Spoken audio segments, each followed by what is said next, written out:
Are the Suns' championship hopes dead right now? Dead? Or is everybody just overreacting? It's another episode of Southwest Bias. Get that stuff out of here. It's Southwest Bias. I have Espo. I have Bo Brack. Guys, the question is simple. Is it time to give up on the Suns' championship hopes? Espo, I've never heard you talk about the Suns before. I'm sure you're itching to get a Suns takeoff, so we'll throw it to you first. The news of the Phoenix Suns' death is greatly exaggerated. You have Devin Booker. You have Kevin Durant. You have Bradley Beal. Correct. I don't care what the rest of the roster sounds like after that. There is always the possibility that they can win a title just by those top three guys on the roster. Then you add in the fact that they hired Mike Budenholzer, a coach that can actually do the job and hold guys accountable where Frank Vogel couldn't. Just that is enough for me to go, there's a massive overcorrection. This time last year, they're hated favorites. This time, right now, they're completely overlooked by national media, the books, all these things. And to me, it's ridiculous right now, okay? I get it. They have to prove it. Yeah. And you have to come out and you have to play well. But to completely bury them, like even the fan base has at this point, a large portion of the fan base seems so short-sighted to me. Because go look at what the Minnesota Timberwolves did in year two, where people said, it's a failed experiment, it's ridiculous. And then they have a big year. And I get it, the rosters are designed differently. But I really feel like you can't put the dirt on this team until you see what they do to begin this season. It's ridiculous. Well, I'm going to come from a different side here. I think that definitively this iteration of the Phoenix Suns championship window is firmly closed. Woo! I believe that. I mean, Okay, the why? last time. I mean, think about the last time that Kevin Durant made a deep run in the postseason. It wasn't in the 20s. You have to go back to the teens.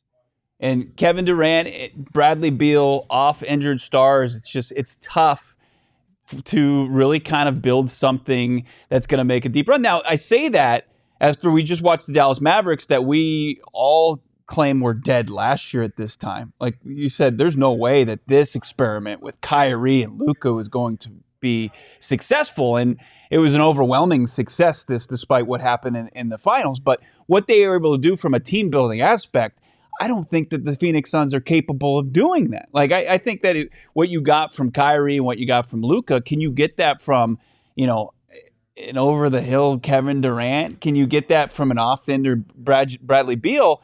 I think that the Mavericks are more the exception to the rule and not the blueprint. So I just don't think that there's an ability. I like Book. I think that the best opportunity to open that window back up is to move forward with Book and then move off of everybody else. Hold on. I'll let you get in, but I got to rebut. Really? Yeah. Kevin Durant is over the hill? Yes. The dude was top 5 or top 7 in points per game along with Devin Booker this year. Like, Kevin Durant is still doing Kevin Durant things.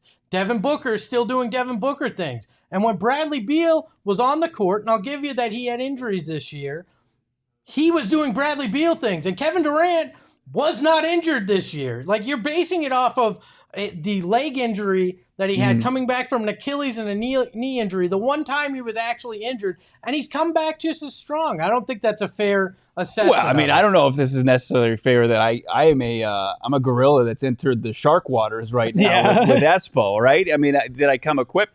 I just think it's fair to call Kevin Durant over the hill.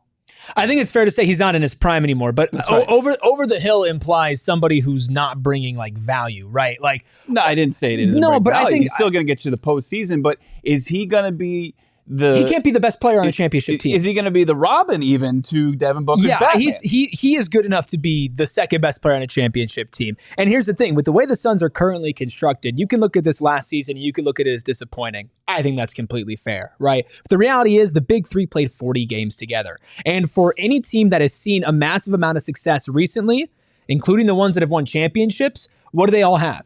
Chemistry and some form of continuity. With Boston, they have the Tatum and Brown. With the Nuggets, they've had Jokic, Murray, Porter, all around. A lot younger core. Okay, a lot younger. I just think I get it, but what I'm saying is, like, when it comes to basketball, you even look at the Timberwolves, right? The first year of the Timberwolves trade, it was a disaster. Everybody said they were awful, right? But then they come in and they have another year together, they mold, and maybe it's just one or two pieces away.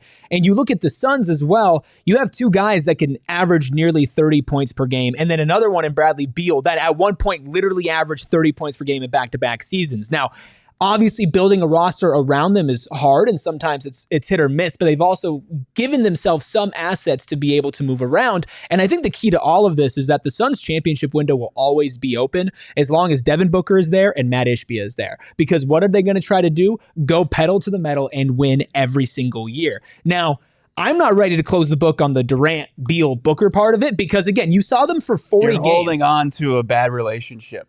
It's time to get out. It's time to get out. You're making too many excuses for this team. I think it's you've got something really good in Book, and let's just find what the other pieces are. All the teams that you mentioned, those young, athletic teams that can play on both sides of the court. The Suns can do it on one side, the offensive side. Can they play defense like Minnesota? Kevin Durant had an argument for all defense this year. He had an argument. Okay. Like I said, you're making these excuses for the bad relationship you're in. He's like, well, How fast did you leave relationships when you were dating? What? Were you like, you're like, I'm out? I wasn't like Seinfeld or anything. There wasn't a new episode every week about it. But I think you have to see the writing on the wall. If it's not going to... At the end of it, do you not see that person standing at the altar with you, get in the ring? Then what are we doing here? I can see the altar. Now, do I know that we're going to make it? No. But I think there's a chance because are you squinting to see Durant there with you? No, because you know what? I actually have vision where a lot of people in this town lack the ability to look at the reality of a situation rather than the hype and the noise around it, right? You say Kevin Durant hasn't been good in the 2020s, right? No, I said that he hasn't made a deep postseason run. If his foot was half an inch smaller, he would have made it to at least the Eastern Conference Finals, and that was not his fault. He put up 48 points against a Bucks team, and they would have blitzed the freaking Atlanta Hawks and would have wound up in the finals against the Suns that year. All right, so and the idea that even Kevin Durant can't be a number one on a title contender, I'm on the fence about. To me, this isn't about basketball skill. This was about locker room. It was about mentality last year. It was about system. You know what changes that? A good head coach. And they brought that guy in. In fact, they got the guy that most people thought was the Lakers' top choice and potentially LeBron's top choice. They got him to come to Phoenix. He's a guy that's going to bring invigorated passion, won't be afraid to stand up to anybody in that locker room and say, get your shit together. And that's why this Phoenix Suns team has the opportunity to be better. Plus, I think they're going to be smarter in the way that they approach building the back half of the roster. They built that team to beat the Denver Nuggets last year. Not a holistic approach that they took. So I think they're going to be smarter in building the back half and trying to find those value pieces. And they're going to look at, is Nurk the right answer? Can you move him? Can you find something different? I think this team's window is still open. Will they actually finish the job? That's the conversation, right? And if Bo, if you were to say, I think they could win a championship, but I would put my money on them not winning, I think that's a different conversation. But to completely close the book and say there is absolutely zero chance that the talent combined, iteration, are you just defining it as this big three? This big three, right? So if one of them moves on, different iteration. Yeah, I think that becomes one of your assets to help team build in a better way. It gives you more of an ability to kind of lengthen that roster. So you think they're too top heavy? Yeah, by a lot. And you're not getting the production necessary from the top to move forward with that. And what more production do you want and that's the thing. In particular, Devin Booker and Kevin Durant, the production was there. The one knock I will give you is the injury concern, in particular with Bradley Beal, and Devin's been on the fence there. But when they were playing, in most cases, they played at a high level. It was a lack of system and a bench that didn't really ever gel that cost them this year. They still won 49 games. You still had two guys in the top 10 in scoring points per game. You had Devin Booker in the top 10 assists per game. Mm-hmm. They did it statistically. It was the other peripheral things that cost them, which I think are correctable. And I also think it's worth noting that, yes, they won 49 games. There were a lot of games where, at the end of it, they were either winning in the fourth quarter, or they had a really terrible fourth quarter, they end up losing by a couple of points. You make slight adjustments, and those adjustments maybe being less iso ball, more team basketball, more threes, which are all points of emphasis for Mike Budenholzer and not points of emphasis for Frank Vogel. You're probably looking at a close to 60-win team. No, I'm being I'm not even being facetious here. You're talking about a couple different points and a couple fourth quarter meltdowns against teams that you are clearly better than. That including 40 games combined played together between Beal, Booker, and Durant. Beal averaged 18, 5, and 5 this season as a third option. And he was adjusting to an entirely new role from being the number one on a good team. You give them a summer together, you get their chemistry together, a coach that they clearly respect and a coach that very clearly wants to be here and is passionate about coaching the Phoenix Suns. I do think that you could say, okay, add a couple more wins in there. And what was the main complaint with the Suns this entire season? It just wasn't fun. Yeah, right? They didn't fit. And if we're talking statistics too, you had the top 3-point shooter or one of the top 3-point shooters in the game in Grayson Allen from what he hit beyond the arc. Statistically, that was not the problem. Yeah. So how do you fix it? If he just had a little bit of better job where he made a little bit more money, cleaned up after himself, he'd be the one that, you see the rest of your life with, right? You'd spend the rest of your life with him. But you act like people can't improve. We're not going to go back and go through all the full, 80-plus game slate and say, hey, they could have won this game. I'm just pointing out patterns that can be corrected and fixed through what changes they've already made. Possibly, but when you look at the rest of the NBA landscape, there are teams way ahead of the Phoenix Suns. They got to play big time catch up, and you're asking them to play catch up and players to change their ways this deep into their career. I think if you're going to move forward with one person, it's Book. The other guys, I think they're interchangeable. I don't disagree that at the end of the day, this team goes and will always go with where Devin Booker is. I think at the same time, you look at the pure amount of talent on this team. They're going to re-sign Royce O'Neal. They have Grayson Allen under contract. And then you have Devin Booker, who can be an MVP candidate. Kevin Durant, who can be an MVP candidate. I mean, these are two all-NBA players, right? Maybe not in their prime for Kevin Durant, but still made an all-NBA team this year. And Bradley Beal, who can play on that level. Guys. For a first-round exit. But again, that's also a whole team thing, and there are going to be changes throughout. Plus, injury-wise as well, every single team, it depends on injuries. If the Celtics had more injuries, they wouldn't have won. In fact, that's what happened to them when they got their ass kicked by Brooklyn with Kevin Durant a couple of years ago. It was because there were injuries. Jason Tatum injured his ankle. The Denver Nuggets, what was the whole thing before they won the championship? Can Jamal Murray stay healthy? Can Michael Porter Jr. stay healthy? The Warriors, you don't go if Steph Curry gets injured. And so you look at this season, Bradley Beal was the only one that missed an extremely extended period of time. Right? And that was with some back issues that seemed to resolve themselves at the end of the season. You're always rolling the dice when it comes to injuries. I don't think that you can use that as an excuse. Oh, the window is closed. And I know that's not the only thing you're saying, but I think that provides context to where, yes, if any team's best players get injured, they're screwed. I want to go to your analogy. Okay. Right? Yes. You're talking about the relationship, right? If the vibes are off, does the relationship feel right? If things just aren't going well, there's things in life that the vibes are important in a relationship, right? But so there's vibes, and then there's legitimate lethal red flags. Okay. Okay, I'll give you that. So what are the lethal red flags for this team? As far as this team, it was an overwhelming just exit to the season, to a season that was trying from the very jump. There was very little times throughout this year where you're like, oh, this is the Suns team that's going to get to the finish line, that's going to be able to finally get that parade in downtown Phoenix, and we're going to see them, get that title, get that ring. I mean, there just was. I felt like the entire year we're trying to make excuses for this team. I will give you the playoff exit. That was atrocious.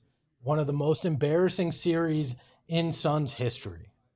But what I will also say about it is it looked like a team that had checked out on their coach, right? A team where it just wasn't working from that standpoint and really hadn't all season. Christmas was the point where I was calling for Frank Vogel to be fired because that was the low water mark, and it was pretty clear that he wasn't going to get the ears of these guys. He wasn't going to be able to change it. So I am of the belief that that played a big role in why you got jack stomped by the Minnesota Timberwolves. But there is no power team in the Western Conference. The Western Conference is the poster conference for parity, right? There's all these really good teams. Nobody stood up and taken the mantle of it, right? It was the Nuggets last year. Minnesota for 2 rounds this year. Dallas gets to the finals. Like, there is no team that has claimed the mantle in the Western Conference. And that's why I feel like this team still has a chance to do that. Even if it's just for 1 year, and 1 year is all you need to get up there and get a ring. This is not a long-term relationship. This is Mr. Right Now, not Mr. Right. And sometimes Mr. Right Now is what you need, and that's what the Suns are looking at. Mr. Right Now, okay? I'm waiting for your response, man. What do you mean? What do you have to say to that, man? That Espo wants a one-night stand for a ring? Look, it's a couple-year stand. It's a couple-year stand. We've all had those relationships that went a couple years, and when they ran their course, you go, thanks, now I'm on to my next relationship that'll continue what I'm doing. You can say the Western Conference is wide open, but I see the Suns, pretty far behind T-Wolves, Mavs, Nuggets, Thunder. Like, there are some teams that just a head coach isn't going to be the difference maker. The Western Conference is a lot like your Tinder app back in the day. A whole lot of swiping left because nobody is the one that you really want to do anything with, all right? That's the Western Conference right now. A lot of good teams. Nobody stepped up to be great, and I think the Phoenix Suns for a year, maybe 2, can be that in the current iteration, and then you move on when the Kevin Durant deal's done. And I think, yes, a coach doesn't fix everything, but if you look at specifically what have we been talking about, the main problem with the Suns has been, it's vibes. It's you never got that feeling with this team, and we watched the entire season, obviously, did shows after every single game. There was a lot of times you're like, this isn't what was promised, right? This isn't what we expected. This isn't the hype that we expected with Kevin Durant. Oh, Bradley Beal isn't playing for a majority of the beginning of the season. Oh, these role players, these veteran minimums that we talked ourselves into, the Drew Eubanks, the Yuta Watanabes of the world, the Keita Bates Diops, like none of those worked out. Now you're adjusting on the fly and making trades. Now you do have a piece in Royce O'Neal that's going to stick around that can play. You do have veteran minimums that you can work with, and Phoenix will always be a destination because of what's being invested in it, because of the weather, and yes, because of Devin Booker, and because of Kevin Durant. Like, anybody that says different, I'm sorry, is ridiculous in the thought that Phoenix isn't a destination. It absolutely is. In the NBA. And can I speak, to wrap this up? You're allowed to do whatever you want, man. I'm going to speak your language for a second. Okay. All right, I'm gonna get on the gridiron. I'm going to put my knuckles in the dirt, and we're going to talk, my brother. Let's go. All right? Kyler Murray. Yeah. Under Cliff Kingsbury. Mm-hmm. Good, right? Wasn't able to reach his potential, right? The vibes were off. System mattered, right? It never felt quite right. It felt kind of like Club Med because Cliff didn't really know what he was doing, right? Mm-hmm. How do you feel about Kyler this year with Jonathan Gannon? Look, we've seen in a short time span for Kyler Murray under Jonathan Gannon with Monty Osforth, the infrastructure has vastly improved. Do you want a long-term relationship with Kyler now? I got to see, but I got to see that for the Phoenix Suns. Like, we've got one Mike Budenholzer press conference. I got to see. It's not like the dude's an unknown. There's a long way to go. I agree. I'll agree with that, but I don't think you can write off the potential that it actually turns around because of him. Because if you had written off Kyler Murray, but we're talking about a 26-year-old franchise quarterback versus you're talking about a 28-year-old franchise all-star guard and a guy that's been an MVP. I made my point about Book. I've maintained that Book you move forward with KD being the second option there. I've got my KD, the second option, who scores 27 points per game and plays almost all NBA defense. Okay. All right, enough. Like, he's dead already. Like the Simpsons meme. Look, you can go and look. You can kind of hang your hat on the statistics or whatever. And I saw what I saw from the entire team. I think doubts are fair, but I think just completely saying it's closed and there's no chance. It doubts Kevin Durant's greatness. Who, if I could take Kevin Durant from 4 years ago, 5 years ago, one of the greatest basketball players to ever play the game. Absolutely, and he still is averaging almost 30 points per game. That's great. As a second option, right? Bradley Beal another year under the system, because it's not just Bud, but Bud is also at the heart of it, where he's going to orchestrate a better, more cohesive option. Guys, I'm going to be here for you. I'm going to be here for you all next season. You can come talk to me. My door's always open. When these things, when it's not all, roses and sunshine, I'll be here for you. We'll be here for you too when 6 wins starts to look like a reality as well. So. All right. Well, before we get to fist fighting, if you want to, go to Bo during the Sun season and vent in his mentions, you can do it at Bo Brack. Or if you want to talk about Cardinals, talk about Kyler Murray, you can check out the PHNX Cardinals show every single weekday at 4:30. If you want some more Suns talk from Espo, you can follow him at Espo, or you check out the PHNX Sun show live on this channel right here, PHNX Sports, at 3 o'clock every single weekday. We got draft coverage coming up next week, free agency.